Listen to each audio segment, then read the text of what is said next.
I enjoy just talking about wrestling to guys that are serious about wrestling. But then I see shit like that. Unfortunately, the poor old All Elite Wrestling is foisting off on its pre-show, or these goofy matches on the internet, or at these mud shows, or where they put out the public health advisories, or where they have the play wrestling, cosplay wrestling crowd. Wrestling's supposed to be silly and fun. And then not only do I not want to have anything to do with it, I'm sorry I was ever involved with it. Because the first time I talked to Tony Khan, it's been a year ago, I was excited for 5 minutes. A billionaire is going to start a wrestling company.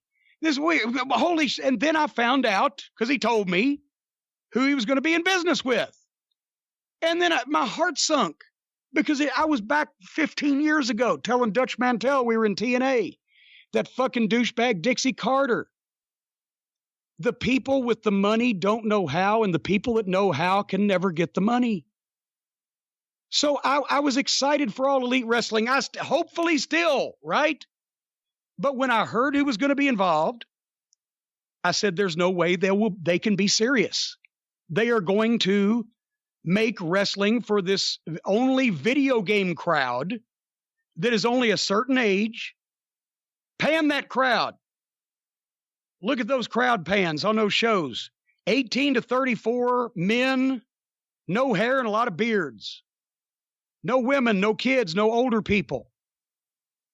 When wrestling was presented in major arenas, there were babies in arms and there were people so elderly they needed help getting to their seats. And sometimes they were all in the same family. Men and women. Blue-collar workers, white-collar workers, attorneys, doctors, people that pumped a sewage tank out, babies, kids. If you've got a mainstream attraction, you need mainstream people. And nobody but a bunch of fucking video game nerds between the ages of 18 and 34, male, and are going to, it's a fad. That is a fad audience. Yes, the Young Bucks and Kenny Olivier have created their own little audience, right? Unfortunately, it offends the wrestling fans.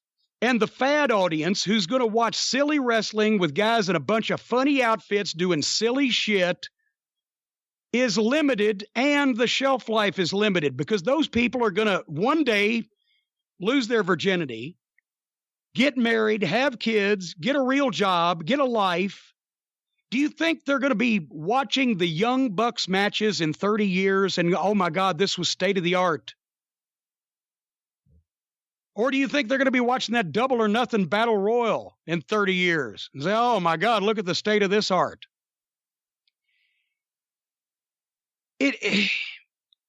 They are creating a new fan base for whatever it is that they are doing. Yes, I agree with that. And those fans are going to be around till one of those things in their lives happens, or until the next video game thing comes out that everybody wants to follow, the Hadouka or Paducah or whatever the fuck it is. As I said one time in my local promo about Utica, New York, Utica sounds like the noise you make right before you throw up.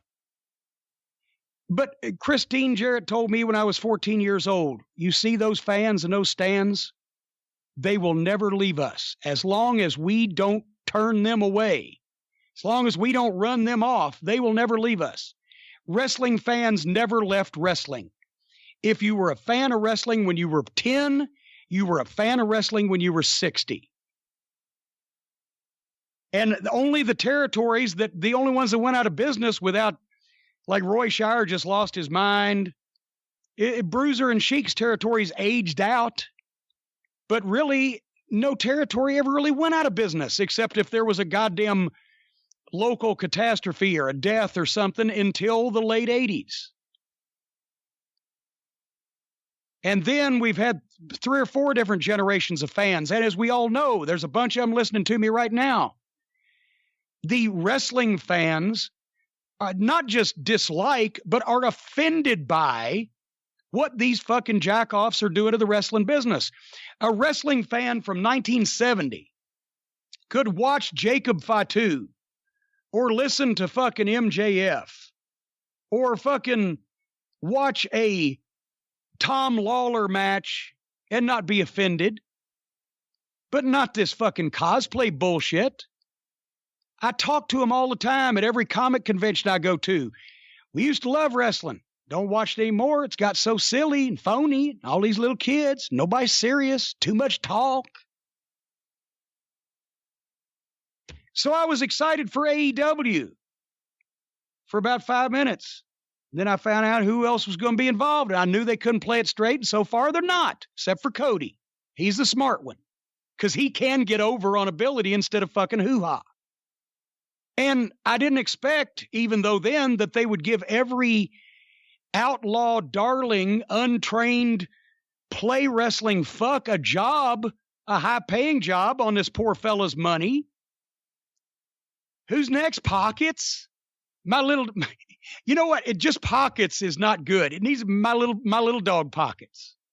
Who's next? They going to sign my little dog Pockets to play kick somebody in the shins? How long is that going to be funny? So I'm conflicted. I get around people that are serious. At the NWA show, I talked to several people.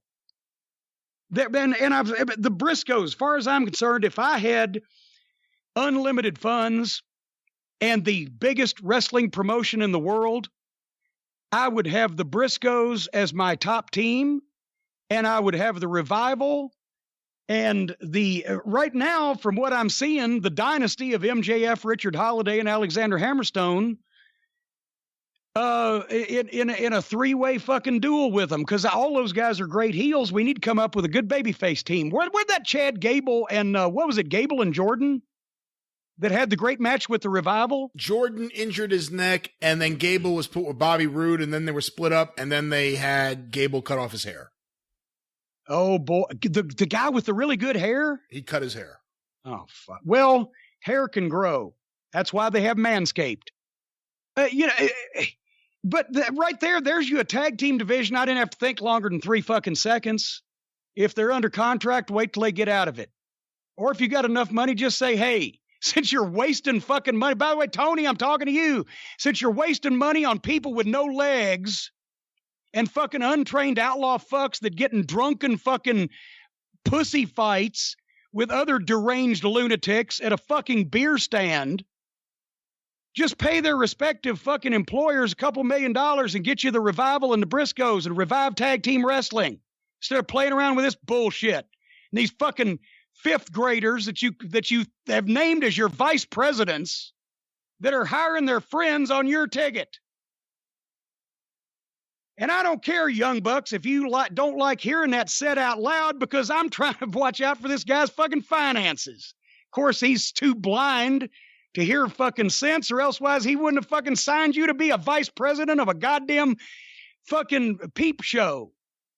It's ridiculous. So once again, I'm conflicted.